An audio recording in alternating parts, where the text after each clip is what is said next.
Hora de Saúde. Oferecimento Macedo Hospitalar. Tradição em tecnologia, presentes nos melhores hospitais da Amazônia. Shopping da Saúde, o shopping do bem-estar. Sion, Centro Integrado de Oncologia. Uma vida em nossas mãos. Neurogênesis. Com base no alicerce do ensino, pesquisa, assistência, tem a solução neurológica para você.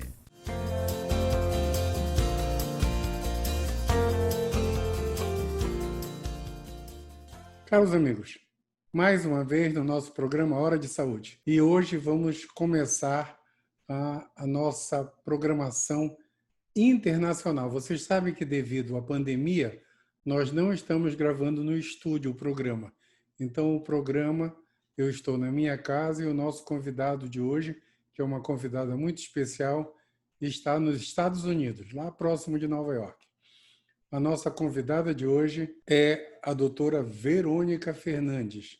A Verônica formou aqui em Belém, na Universidade do Pará, em 1997. Eu falo com todo orgulho porque ela foi minha monitora. E a Verônica, depois disso, fez clínica médica em São Paulo, fez residência em cardiologia em Ribeirão Preto, depois aprendeu ecocardiograma no Hospital da Beneficente Portuguesa, depois foi para a Escola Paulista, fez mestrado. Então, ela foi para o Johns Hopkins, foi para Harvard, depois foi para Yale, e agora ela trabalha como médica. Ela é super especialista em cardiologia, em clínica médica e cardiologia, e tudo de imagem, tanto de eco, como tomografia, como ressonância de coração. E é a Verônica que vai conversar conosco a partir de agora. Verônica, primeiro, super obrigado por você ter vindo, aceito o convite. Você foi assim a aluna que foi mais distante em termos de conhecimento. Então, eu fico assim muito, muito feliz de ter te encontrado, de poder conversar contigo via internet. A minha preocupação nesse primeiro bloco é o coronavírus, a pandemia. Por quê? Porque você está num país em que está ocorrendo a maior mortalidade. Aqui no Brasil, nós chegamos em mais de 3 milhões de casos hoje e 110 mil mortos, a mortalidade muito alta. Tá? Só para você ter uma ideia, aqui em Belém, nós já perdemos 43 médicos. Poxa. 43 médicos. 43 Tá? médicos? Oh, meu Deus. Médicos, nossos colegas de convívio. Então, isso está um sufoco. Agora me fala, como vocês, como médica, como vocês encararam essa pandemia aí nos Estados Unidos? Primeiro, rapidamente, obrigada pelo convite. Eu fico feliz de estar aqui também. E parece que está tão próximo, isso é muito bom. Quanto a essa pandemia, é realmente triste, né? Porque, em poucas palavras, como eu posso explicar? Aqui, eu acho que demoraram a entender a gravidade da situação, né? Quando viram que os casos na China estavam ocorrendo e depois na Europa, demoraram, acho que subestimaram a gravidade dessa doença. Então, as medidas de proteção começaram muito tarde. Tipo assim, as medidas de informar o público. O próprio público estava confuso em termos de devemos fazer isso ou não, deve se fechar. Então, os estados estavam divididos também. E é uma pena muito grande, porque eu acho que hoje tem mais de 150 mil mortos no país, e é um país que é considerado de primeiro mundo, se orgulha de ter toda a capacidade. Infelizmente, tem vários, como se diz, órgãos para serem culpados, mas, na verdade, as pessoas não tiveram um bom guia, né? E além do problema político, né? Que aqui tem os democratas e os republicanos. Então, muita gente via que o presidente e os seus seguidores não usavam máscara, não era tão necessário, então várias pessoas estavam só ignorando a necessidade de manter o distanciamento, né, acima de 2 metros, usar máscara e evitar, né, aglomerados, e eles estavam só, tipo assim, isso não existe. né? Então, com isso, realmente os números aumentaram e muitas pessoas foram acometidas, pessoas jovens e pessoas idosas com doenças cardiovasculares ou não. É uma pena, porque começou muito tarde.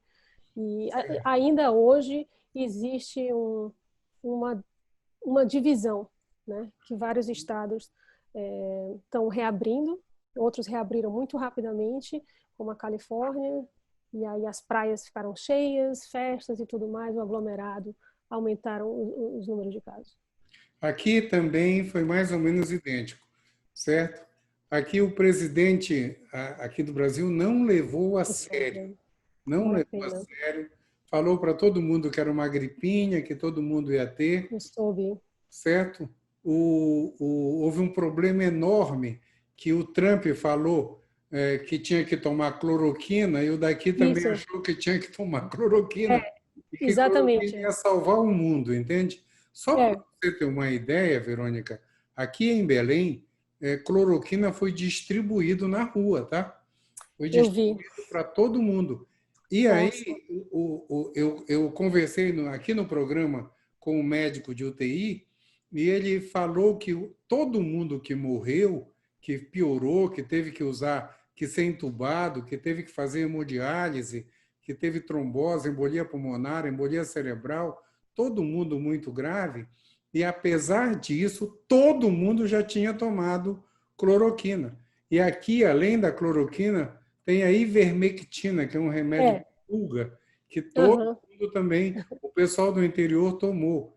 E mais a nitazoxamida, que é um remédio chamado Anita, que a gente usa aqui para ameba, todo mundo tomou, junto com a azitromicina. Então, o que os médicos de hospital falaram foi que todo mundo que foi para lá, que foi para o hospital, que piorou, que foi entubado e os que morreram, todo mundo previamente tinha tomado os seus 5 de cloroquina, porque o presidente mandou.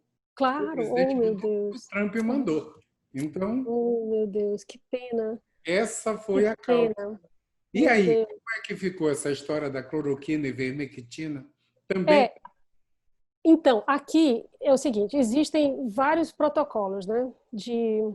Mas existe pelo menos agora está mais unânime quanto à cloroquina e hidroxicloroquina, né?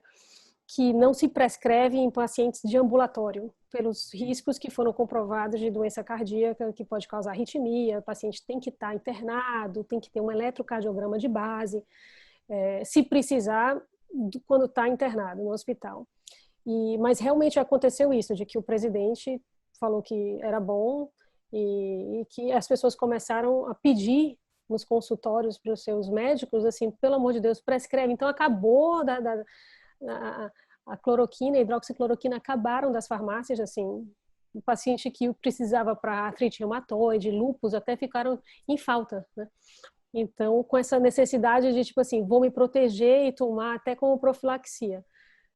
O que foi um erro, né? Então, assim, como médica, tipo assim, a gente lendo e sempre atualizada dos trabalhos de pesquisa, falei, não, a gente não pode passar isso, que não tem dados comprovados de passar até com o risco de ter prolongamento do QT no eletro, né, causar arritmia. Teve casos que eu soube aí no Brasil, até de um colega cardiologista médico na Bahia, que faleceu. Ele foi para casa, foi positivo, tomou a hidroxicloroquina em casa, teve uma parada cardíaca.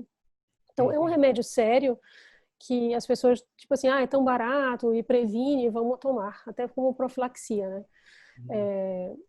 Então, assim, quando se usa no hospital, tem todos os parâmetros para se usarem, o paciente faz eletro antes, 3 horas depois de ter começado o remédio, até porque a combinação de hidroxicloroquina com azitromicina aumenta os riscos de doença cardíaca. Quem teve ou quem nunca teve doença cardíaca. Então, e mais com distúrbios de eletrólitos, tipo potássio e tudo. Então, se existe um protocolo que você usa, claro, nenhum medicamento com certeza que vai curar, mas existe um protocolo que se usa com os antivirais, com a hidroxicloroquina, com a azitromicina, nos pacientes que estão internados. E os pacientes mais graves se usa o antiviral e às vezes a prednisona, o esteroide, né? Isso. Agora me fala uma coisa, Verônica. Aqui no Brasil tem o SUS, né? Todo mundo, teoricamente, tem direito a atendimento médico, pelo menos nos hospitais públicos. Como funciona isso me preocupa aí. Quer dizer, quando eu É, imagino que aí não tem o SUS, eu acho que o Barack Obama queria implantar e não deu certo, né? isso. E como é que funciona a medicina social aí? É bem difícil, né? Porque é uma coisa que eu sempre penso, né, nos países que têm SUS, né? E os pacientes que têm acesso, aqui é muito difícil. Tipo, e varia ainda de estado para estado. Né? Por exemplo, para dar uma ideia geral, que pacientes têm que ter plano de saúde. Eles têm direito a uma certa ajuda do governo se eles forem abaixo do nível de pobreza, que é mais ou menos menos de 25 mil dólares por ano. Eles têm o Medicaid, né? Ou o Medicare. Medicare, quando o paciente já tem acima de 65 anos, já aposentou, então eles dão uma certa ajuda do governo quanto em termos para acesso à saúde, né? Internamento, consulta. É uma ajuda bem limitada. E se o paciente não cair nessas duas categorias de tipo abaixo do nível de pobreza, uma deficiência física importante, teve um acidente de carro, ficou inválido, não pode mais trabalhar, então o governo dá o Medicaid, né, que é limitado, não tem acesso a todas as especialidades, mas dá cobertura à clínica médica, à internação, tudo. Agora, os pacientes que estão nesse meio, né, que não estão nem na categoria do Medicaid ou do Medicare, realmente eles sofrem, porque o plano de saúde é caro e a menos que você esteja trabalhando e aí o trabalho ajuda a lhe dar os benefícios e paga uma porcentagem, né, uma percentagem do seu plano de saúde. Porque até os remédios, por exemplo, passa um remédio, um carvedilol para o paciente, se ele não tiver plano de saúde, infelizmente ele vai pagar um preço muito alto, tipo $400, porque tudo está ligado com o plano de saúde. O plano de saúde cobre tipo 90%, ele pagaria então 10 a 15 dólares. Sem plano de saúde fica muito, muito difícil para os pacientes. É um sistema que é muito ruim para os Chega a pacientes. ser cruel, hein? Seja ser cruel, precário. Eles tiram de uma emergência, o paciente foi, por exemplo, um acidente de carro, ele vai para a sala de emergência, se tira da emergência, se precisar ser internado, fazer cirurgia, o paciente vai receber uma conta, e geralmente as contas são exorbitantes. É um absurdo, eu não concordo, é muito triste, porque tem pacientes que precisam e realmente não tem essa ajuda, como no Brasil, que dependendo né, em São Paulo você tem até transplante cardíaco, transplante de rim. Eu sempre comento, o governo às vezes até dá o medicamento para os pacientes que necessitam, né? A farmácia popular, a gente tem várias opções. Isso é bem legal. Doenças de tuberculose, HIV, o nosso governo dá. Aqui não. Aqui não tem. Ei, Não. Verônica, e quer dizer, se chegar um paciente, digamos assim, para ser entubado, grave, com insuficiência respiratória, chega no hospital, ele não tem plano de saúde, não está nisso que tu falaste, nesses limites. Como é aí? Ele É entuba, mas tem uma conta para a família pagar que vai ser eterna. isso. Eles tiram da emergência, né? Você tira da emergência, você ressuscita e tudo, e se precisar fazer uma cirurgia de emergência, faz. Aí, a cada dia que ficar na UTI, nos quartos, eles, tipo assim, tentam acessar. Existem vários grupos de apoio que, dependendo do hospital, tentam trabalhar com a família para conseguir, tipo, ajuda, entendeu? Tipo assim, para minimizar. Por exemplo, em alguns estados existem umas clínicas são tipo clínicas de caridade, que alguns médicos se propõem a trabalhar, doam o seu tempo e conseguem ver tudo e, tipo, conseguem, algumas vezes, ligado a algumas associações que conseguem os remédios, assim, de doações. Mas tem que ter muita sorte, porque não ter plano de saúde aqui, a pessoa adoecer é muito ruim. Eu fico triste, porque existem famílias inteiras de latinos, imigrantes, México tem bastante, e não tem assistência Certo. médica. Tá ok. Ei, Verônica, o nosso tempo do primeiro bloco acabou. Então Certo. vamos dar um intervalo e já já a gente continua, tá? Combinado.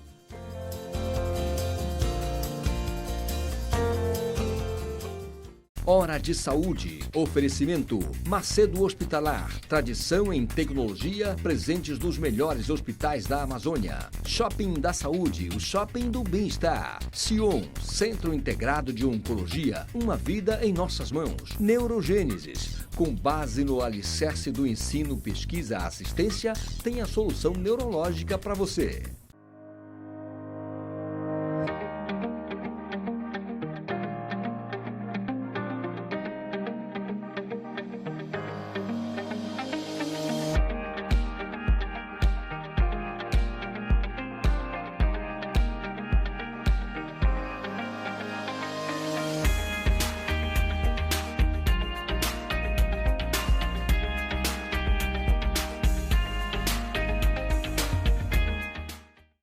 Caros amigos, devido à intensa solicitação, o Instituto de Cardiologia criou um serviço de eletrocardiograma domiciliar.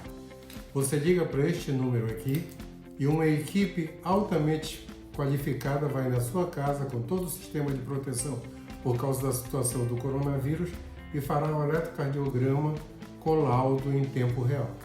A Neurogênesis atua no mercado de saúde com produtos e serviços que se moldam às diversas tendências da transformação digital. Tem como foco estratégias de atuação na Neurosaúde 4.0. O objetivo é revolucionar o atendimento médico e multiprofissional no contexto da neurociência, com entrega personalizada do diagnóstico à reabilitação neurológica. Neurogênesis, educação, pesquisa e assistência. Fones 984-510900, 3085-1600. Rua Municipalidade 985, 19º andar. Hora de Saúde. Oferecimento Macedo Hospitalar. Tradição em tecnologia, presentes nos melhores hospitais da Amazônia. Shopping da Saúde, o shopping do bem-estar. Sion, Centro Integrado de Oncologia. Uma vida em nossas mãos. Neurogênesis. Com base no alicerce do ensino, pesquisa, assistência, tem a solução neurológica para você.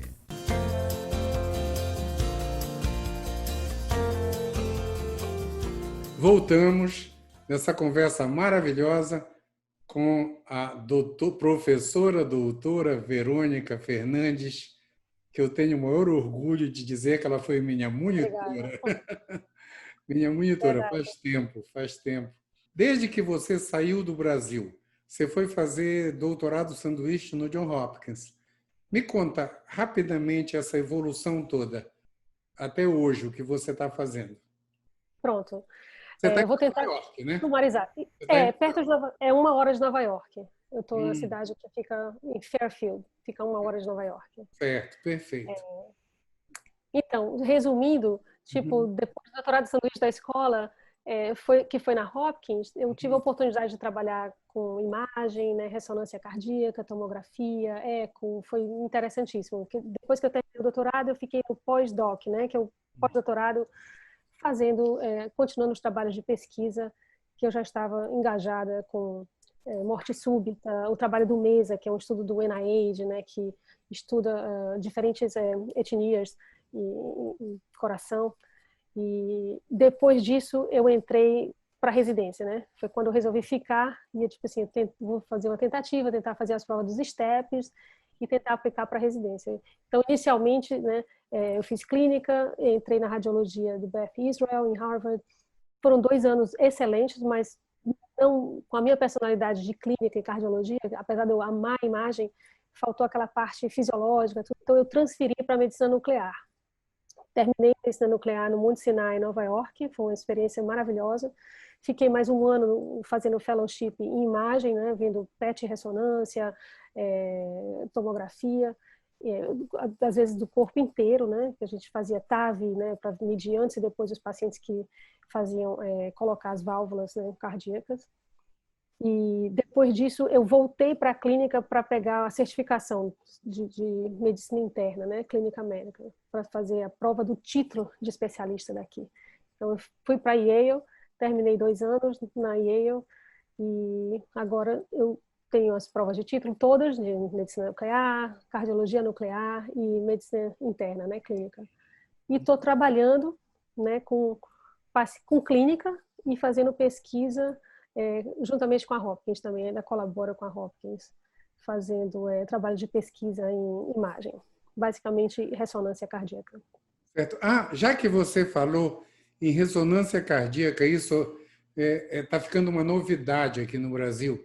Até porque, uma série de doenças agora, o pessoal está avaliando por ressonância, por imagem. O que tem de mais novo nessa área, hein? Já que você mexeu com isso? Olha, ressonância é incrível, né? Eu acho até que eu falei da outra vez. Eu adoro imagem. Então, as imagens de ressonância para o coração são assim tão nítidas.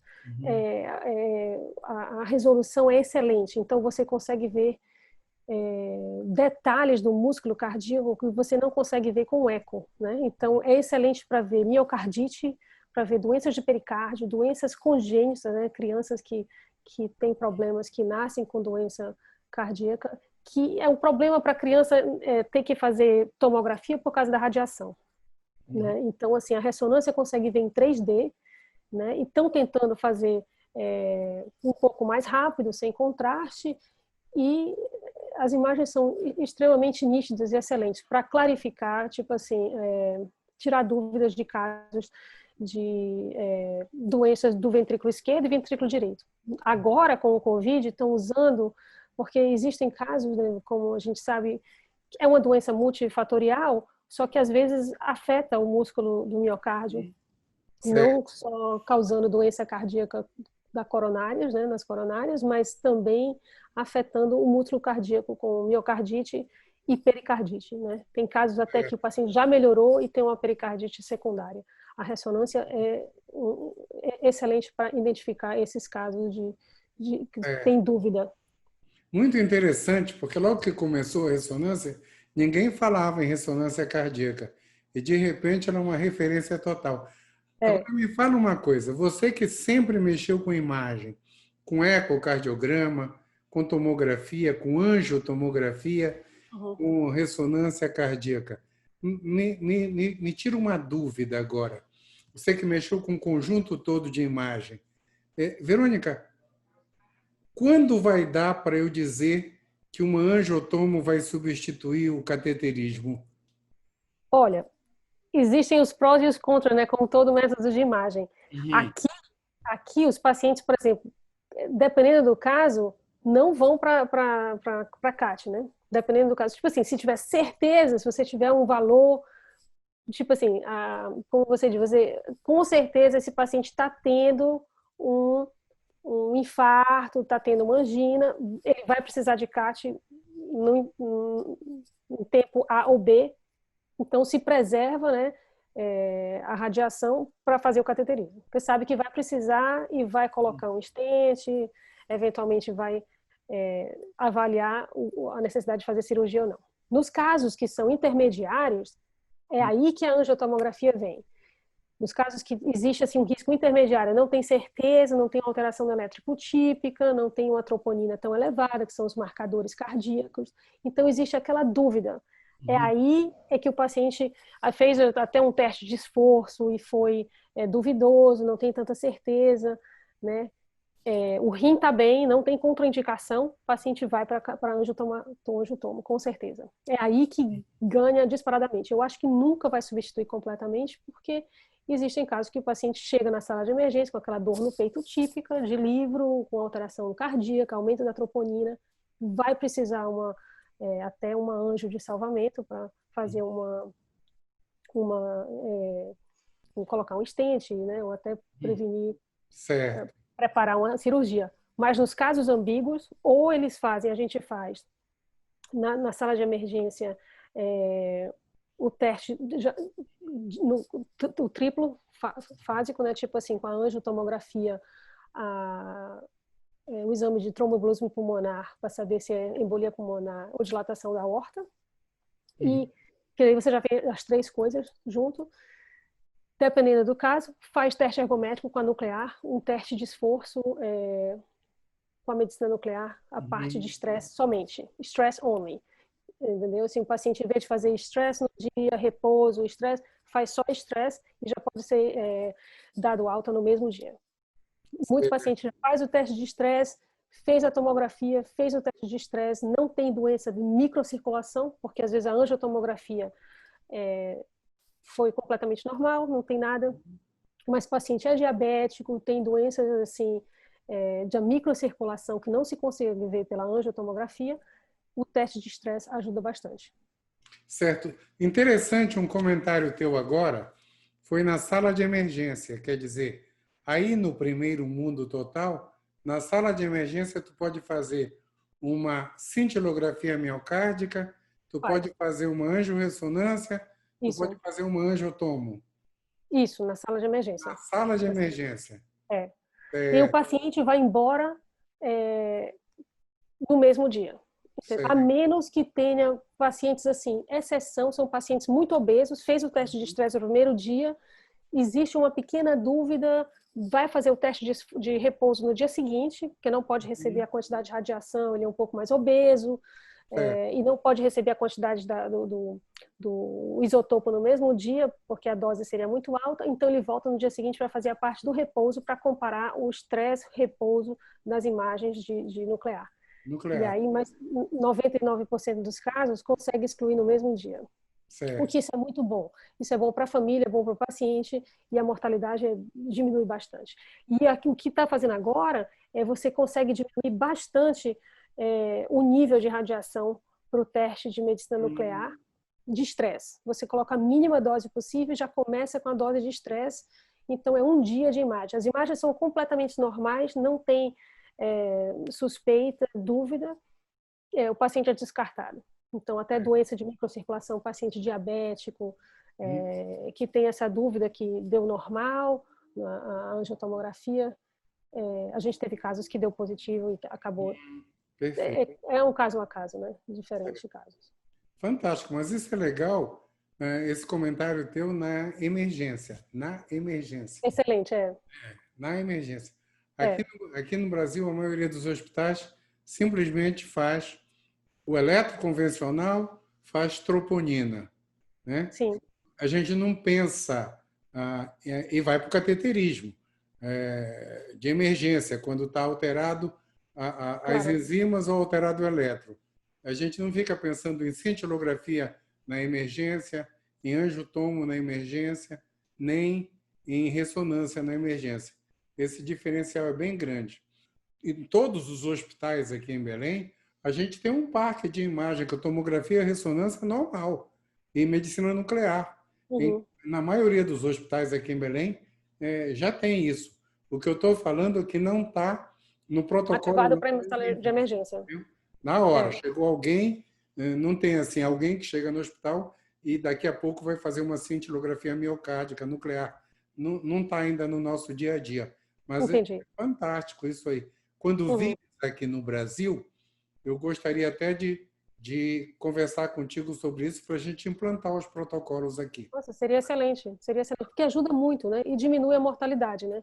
Tipo, o paciente sabe o que tem, otimiza o tratamento clínico e aí, ele tem uma placa, a placa é tanto, dá para ser operada, então vamos otimizar, hidratar o paciente a parte renal, estabiliza e aí prepara para stent ou cirurgia.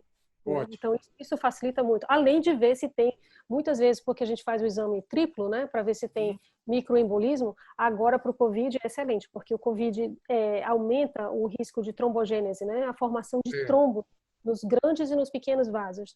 Então, o paciente já vai para a tomografia do pulmão, mas a gente tem que excluir também embolia pulmonar, né? Então, os casos que estão suspeitos, elevação de troponina mais ou menos acima do normal, mas não tanto, uma pequena alteração do eletro que o paciente não tinha antes, o paciente vai para o exame triplo, porque tem que excluir doença coronariana. O exame triplo é angiotomografia, embolia pulmonar e a aorta, e a aortografia. Porque você vê se está dilatado, tem dissecção de aorta, a dor não é certa, então você faz. claro, a gente checa creatinina antes, checa o paciente tem contraindicações ou não de fazer o exame, porque o contraste é um pouquinho, vai receber contraste, vai precisar da radiação fantástico, e tudo mais. Fantástico, fantástico, legal isso. Mas é muito bom, porque agora, você sabe, né, a trombogênese está afetando muita gente. Né? Aqui no Brasil, com o coronavírus, virou rotina atomo de tórax, mas não tem o fator triplo, como você falou. É Entendi. só para ver o pulmão, digamos assim. E já é muito bom, para agora já é excelente. Já é excelente, inclusive tem contraste sem nada, só para ver o pulmão. Claro, é excelente, tem que fazer. Não foi pensado a atividade tríplice da tomografia, com angiotomo e aorta. O pessoal ainda não implantou isso aí, que é outra ideia. Quando você ainda vem esse ano aqui? Eu estou tentando ir, se tudo der certo, para o final do ano, que minha sobrinha vai se formar, Giovana Fernandes, né? Vai se formar em medicina no final do ano. Até que se prove o contrário, parece que a festa está confirmada e tudo mais, assim, dependendo dos voos e tudo mais, estou planejando ir no final do ano. E, Verônica, o nosso tempo acabou, tá? Foi rápido. Foi excelente. Adorei estar aqui. Parece que nós estamos assim, eu estou num bairro aí em Belém. Não, deixa eu só te fazer um comentário. Nos últimos tempos, a gente tem dedicado o programa a alguém que pode ser da família, um professor, alguém responsável pela formação da gente, alguém que vale a pena. Então, tu pode dedicar o programa para quem você quiser. Nossa, eu tenho tanta gente querida, mas claro, com certeza a minha família, que é um extremo suporte, né? Que apesar de estar longe, eles estão ali. Meu irmão Ricardo, a minha mãe, que, né? E se eu falar, são 6 irmãos, né? Então, falar todos os nomes, mais os meus sobrinhos e tudo mais, e os meus grandes amigos de Belém. Tenho vários amigos do peito. Pessoas que estão presentes em minha vida, muito forte. E a minha sobrinha que está se formando, né? Se formando no meio do Covid, mas é um desafio, né? Que eu acho que a gente está aprendendo com dia a dia, né? Mas assim, se Deus quiser a gente vai sair dessa, mas eu acho que prevenção continua, apesar das diferenças políticas do país aqui e aí também. Eu acho que a gente vai sair dessa. Então, uma semana iluminada para todos e domingo que vem a gente volta. Um abraço. Um abraço, Verônica. Tá? Outro abraço. Muito obrigada, tchau, Eduardo. Obrigada. Tchau, tchau. Hora de Saúde. Oferecimento Macedo Hospitalar. Tradição em tecnologia, presentes nos melhores hospitais da Amazônia. Shopping da Saúde, o shopping do bem-estar. Sion, Centro Integrado de Oncologia. Uma vida em nossas mãos. Neurogênesis. Com base no alicerce do ensino, pesquisa, assistência, tem a solução neurológica para você.